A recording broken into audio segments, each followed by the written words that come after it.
Welcome to Bloomberg Quint. I have with me Ken Rogoff, Professor of Economics at Harvard University and a well-known economist. Professor Rogoff, thank you for speaking to us here in very, very cold hours this time. What would you identify as 2017's top economic challenges? Will it be a stronger dollar? Will it be President Trump's policies? Will it be what's happening to emerging markets or China? I think it's geopolitical. I think Brexit, all the elections coming up in Europe, and above all, uncertainty surrounding Donald Trump and how will that spill out into the global economy. I think the United States will do well for a while. I think the deregulation, maybe eventually some fiscal stimulus, we're probably going to see pretty good growth in the U.S. Europe's growing better. You know, the IMF upgraded its forecasts of advanced economies, hasn't done that in 9 years. Yes. It's really quite remarkable.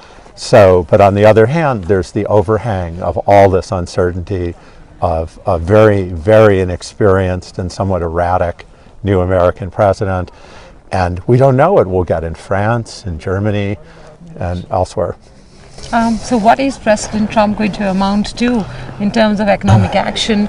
And when you combine that with the Fed's upward path on rates, though I think admittedly everybody agrees that it isn't going to be an accelerated one, what is that going to mean for the dollar, the US economy, and fund flows into that? Because I think from an emerging market perspective, we're looking very closely at that. So certainly a big risk for emerging markets is that interest rates rise even faster than the markets predict, and that there are capital outflows, and that even though the US economy is doing well, there could be some trauma. And again, the IMF pointed to this risk. There's no doubt about that.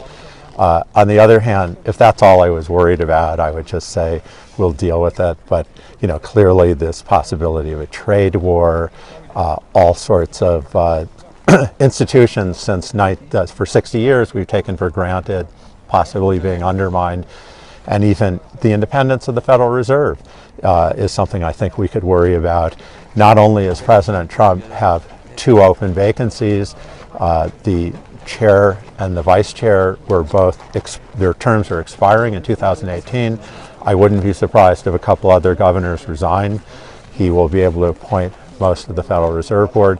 And even beyond that, he can bring a lot of pressure. The Federal Reserve independence is a creature of Congress. It's not something emblazoned in the Constitution. Given all that, maybe the Federal Reserve will actually hold down interest rates longer than people think. But then the economy could really overheat. We could get a lot of inflation, and then they might have to raise interest rates quite quickly a couple of years from now. It's funny, we went from a few years ago talking about a very slow economy to now considering the possibility of inflation that might get a little bit out of hand in the US. That's absolutely right. Everybody's forgotten that inflation can happen. They think it's impossible, but I think President Trump will prove them wrong. Okay. Brexit, the other big uncertainty from this year. Do you expect that will have a crippling impact on the British economy? It does seem that the fears are a little less, or a little bit muted now than they were when the vote was happening last year. Yeah, but it's sort of it hasn't happened. And I think until now, companies have sort of thought it might not be a hard Brexit. The Prime Minister, Theresa May, has made it clear it is going to be a hard Brexit. It's very difficult to do. You basically throw all your agreements out the window and you have to start everything from scratch.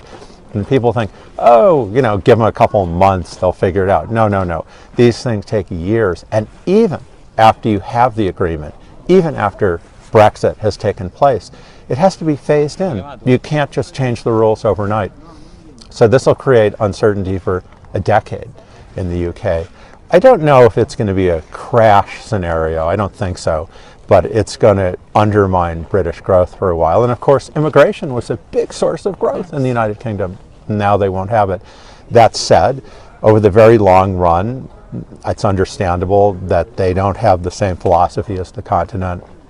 They want to go their own path. And so I sort of understand the basis of this, but it's not, I think it's going to be difficult both for Europe and for the UK.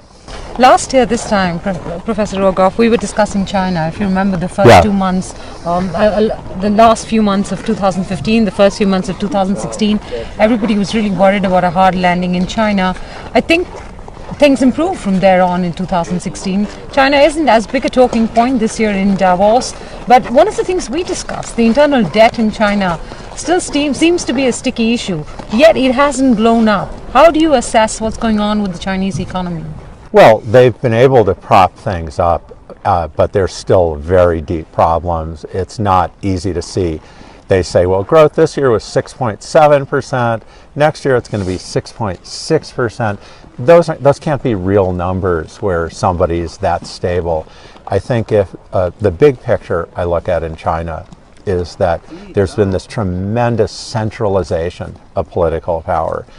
There's been this purge almost, coming from an anti-corruption campaign, which is, I understand, but I think it's also been, there's a certain level of fear that the president can decide who's corrupt and who's not corrupt.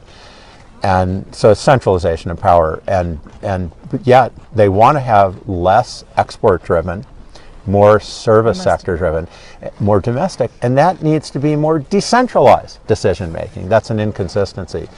If growth slows down, the debt problem, of course, becomes worse. So I think it's still very difficult for China to manage, for example, taking the subsidies away from its state-owned enterprises, not producing so much loss-making cement and steel. Rumor is they're going to take care of this next time, but we'll see. Currencies are in focus. All businesses are trying to figure out what all of this is going to mean from a dollar, pound, yuan, rupee point of view. How intense is the currency volatility going to be this year? Well, I think a lot. I think one thing we're going to see in a Trump world is risk is coming back. We're going to see a bigger risk premium in interest rates. We're going to see more volatility in currencies. Can go both ways. The dollar may rise, and then people look at what Trump's doing and say, well, maybe we don't like it so much, and the dollar may go down. Interest rates may go up if the Fed decides to resist the strengthening U.S. economy, but then again, Trump may pressure interest rates to stay down. Okay. I want to talk about India a little bit now. I know we've had some conversations on the demonetisation effort by Prime Minister Modi, and whilst in India everybody seems to appreciate the intent, nobody's quite clear on what the outcome of this will be, right? I think even economists are a little confused because a lot of the money that the government was expecting would be black money and hence extinguished has now come back into banks as deposits. So nobody's quite clear on what the impact will be. The informal sector that survived on cash has been hurt, but nobody knows how deep and how unrecoverable that will be. What's your assessment of how India has gone about doing this? Well, let me make a few points. First of all, it's going to take many years to really get an evaluation of this. How will it have affected the mentality? How much will it have deepened the financial infrastructure in India? But I think as far as the short run goes, the approach of trying to do it, shock therapy, is something I argue against in my book. I say you should take 5 to 7 years to do something like this. Also, they hadn't printed the new notes. It didn't even occur to me to say that in the book, but that's created a lot of problems. If they'd had the new notes to exchange for the old notes, that would have helped immensely. And I think doing this in a developing economy is certainly very risky. I've argued against it, though I have to say there are many other emerging market presidents and leaders who are very worried about corruption, black money, these same issues that Prime Minister Modi was worried about. And so it's understandable. I mean, but it's been painful in the short run. The IMF has marked down India's growth, though not as much as some people worried. And again, in the long run, it's hard to know. This is a huge psychological change. And so we'll have to really look at this in a few years to try to understand it. Can a conventional fiscal stimulus help sort of balance out the impact of this? Because I know we're on the anvil of a union budget in India. These are big affairs in India. And there are two problems facing the Indian economy. One is the impact of demonetisation. The other is we've had a very large bad assets or non-performing asset problem that's jammed the system. Banks are not able to lend further. Industries are not able to back more projects. I think the conventional thinking is maybe a fiscal stimulus will do it. And then there are some economists arguing against that, saying no, because all the money in demonetisation has come back. Any thoughts on that? Well, I think as the new cash is printed, it will be helpful in any event. I wanted to say something about all the money coming back. Part of that was the authorities position was weaker because they tried to do it too fast.